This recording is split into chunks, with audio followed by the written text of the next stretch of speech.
Welcome back, everyone, to Open Line. Talking about the Metro budget and property taxes and the mayor's state of Metro address, which he just recently gave. We have with us Councilman at Large Bob Mendes joining us via Zoom and several calls. So let's just go right onto the phones here. Let's go to Steve. Hello, Steve. Steve, are you there? Always worry. Steve was waiting a while. Let's go to Lucy. Lucy? Lucy, are you there? Hey. Hey, go right ahead, Lucy. Why make me first? Well, Steve didn't answer. Are you there, Steve? I know. We didn't get Steve. Well, Mr. Hall, I've got a couple questions for your guest there. I always mispronounce his name. I don't know why. I have an issue with that. But first, I heard that the mayor wants to build a bridge across the interstate to North Nashville to right the wrongs during urban renewal, to right that wrong of how it destroyed that community. Is that true, Mr. Mendez? Yes, Councilman Mendes. Yeah, you're talking about a bridge. I got another question. I got one more. But okay, well, hold on. Yeah, well, let's answer that and just hold on. And all right, Councilman, what about that? So the mayor would like to do that, but it's at the very early stages, and all that we've done so far as a city is to submit a grant application to the federal government, building it's called a cap, building a cap over a block or two stretch of I-40 would be really, really, really expensive, and the goal is to get a federal grant for that. The plan, as the mayor has explained it, is that if the federal grant were to come through, then there would be a very public community engagement process to figure out the details of what would go into putting a cap over a little stretch. And it would be, somewhere between 16th and 19th, I think, where I-40 is now. So it's an idea. We need to get a federal grant application through before we could get more serious about turning it into reality. Okay. All right, Lucy, you have another question? Well, I want to respond to that.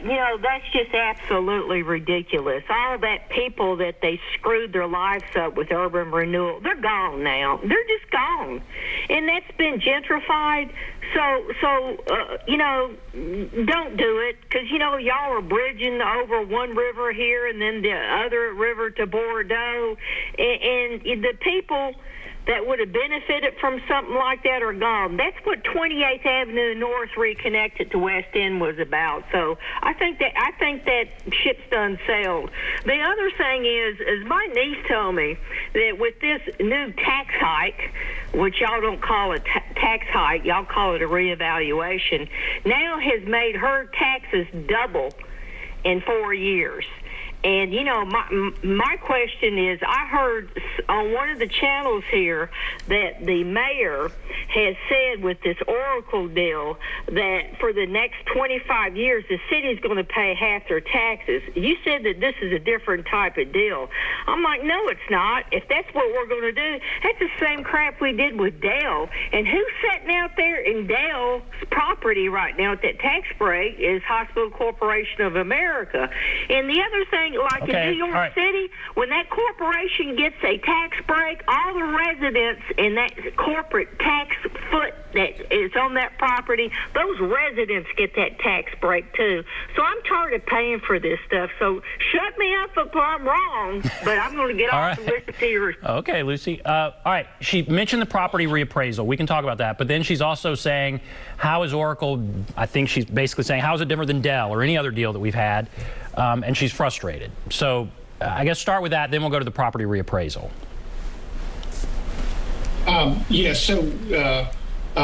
There's no job grant. Dell had a job grant. There's no reduction in what they pay in property taxes. They're going to pay the full amount of property taxes. And Metro is going to walk away with $175 million worth of infrastructure. And so Metro is going to pay $175 million with no interest, no fees, no loans, no bond issuance, and get $175 million worth of infrastructure. That is different. As far as the reappraisal, I believe it's very likely that her daughter is mistaken, but it's a fair confusion because, frankly, the information that comes out is confusing. I've had more than a few people tell me they got their reappraisal, marched straight over to the trustee's office property tax calculator and typed in what it was, and it was still set for last year's tax rate rather than the one for the upcoming year, and so it looked like, oh my God, my taxes doubled. I have people from all parts of town telling me that they did that. It requires some math. But if you want to figure out your new property tax number, look at the assessed value, divide by 100, multiply by $3.28, and you'll get your approximate tax amount. And I assure you that unless you're in a very, very, very narrow, small part of town, it's not going to be much different than what you paid for the current year. The narrow part of town wouldn't it be North Nashville? Isn't that where we saw some of the highest growth? And we're going to, and unfortunately, people that live in those areas where there's a 50% increase in their property value will see, will wind up paying a little bit more in property taxes. Is that a fair statement? Yeah, and again, I think both of us have struggled to try to explain this in a way that makes sense.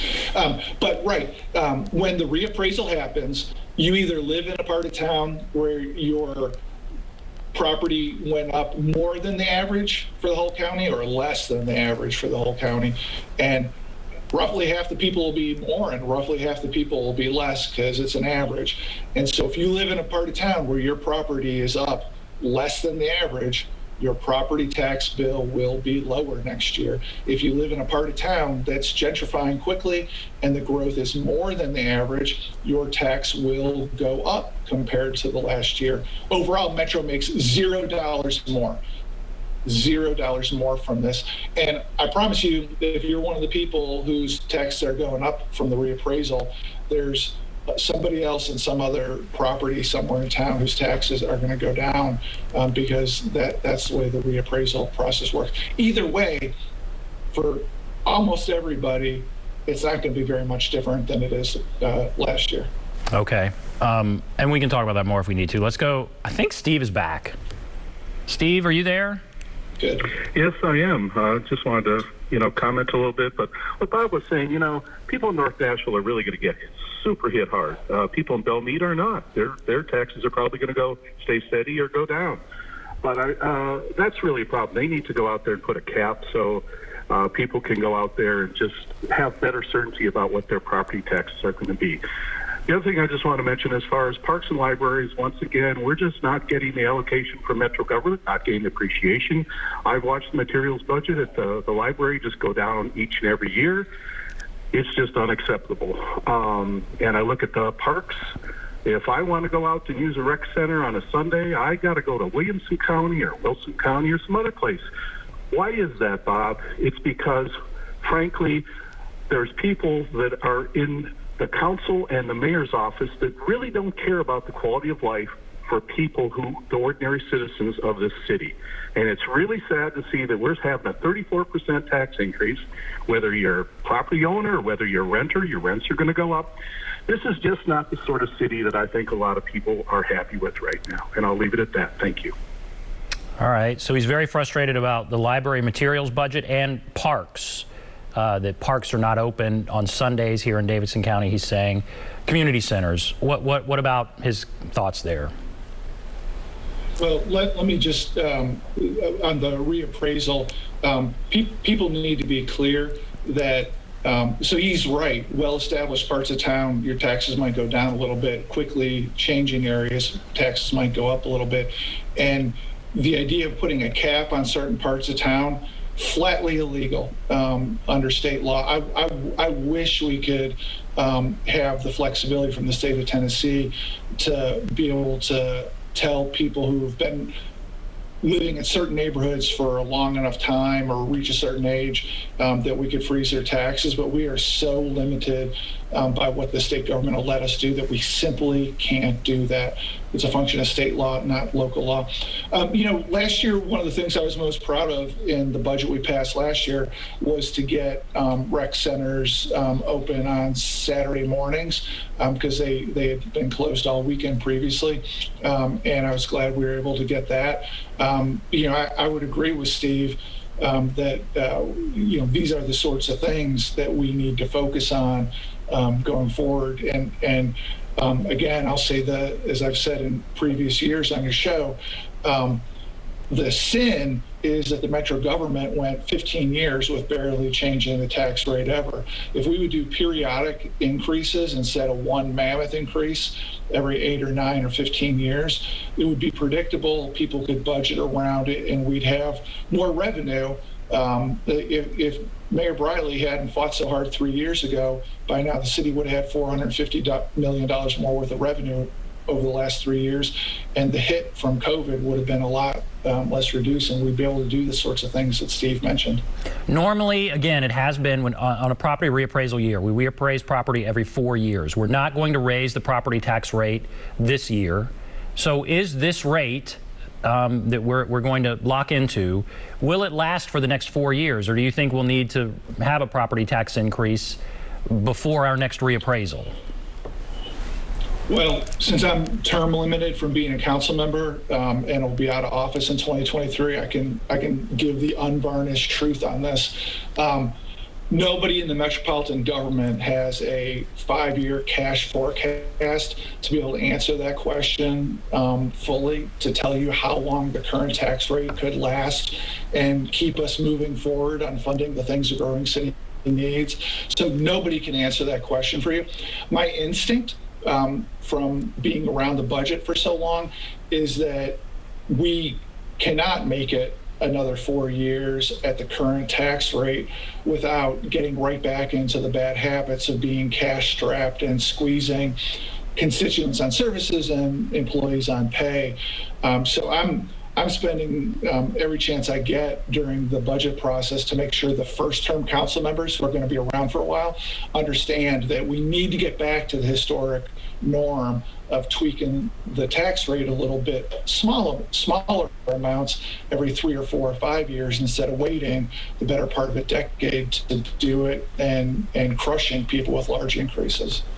Let's go to Nikki, who is online here. Who is it, Vicky? I'm sorry, Vicky. So you may need to turn down your TV. Why don't I put you on hold, Vicky, and I'm going to go to Kathy. Kathy, are you there? Yes, sir. I'm here, please. Go right ahead, Kathy. All right, sir. Yes, who am I speaking to?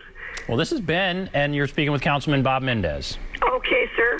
I do have a question, and I am very concerned because I've been upset ever since we got the assessment that was mailed to us the other day.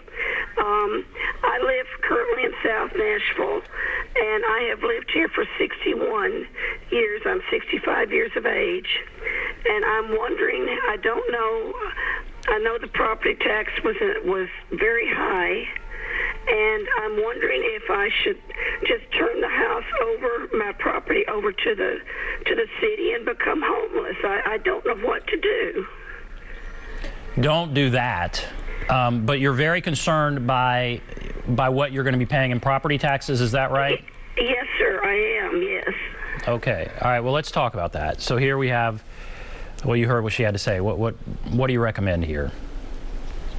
Well, she said she's over 65, and state law lets us have a program that can freeze property taxes for people over 65 if they're below a certain income level. And I don't remember what the exact income level is, but it's in the high 20,000s. So if so that doesn't, there's a lot of people who aren't covered by that, who are still on a fixed income because they're retired. But if you're over 65 and your income is below the certain level that the state sets, you can apply to have your property taxes frozen. And you can go to the Metropolitan Trustees website and be able to see how to sign up to that, or anybody who wants to email me at bob.mendes@nashville.gov for the same thing. I can give you that information about how to do that. If you're over the threshold for income, so you can't get your taxes frozen because state law doesn't let us do that, this is why we should have predictable increases every several years that are manageable, rather than just dropping a 34% bomb on people, once a decade. And I recognize the problem. Last year it was increase the rate, or cut the garbage service in half, and close parks and libraries, and it was a hard year for everybody. So I appreciate the problem that Kathy is expressing.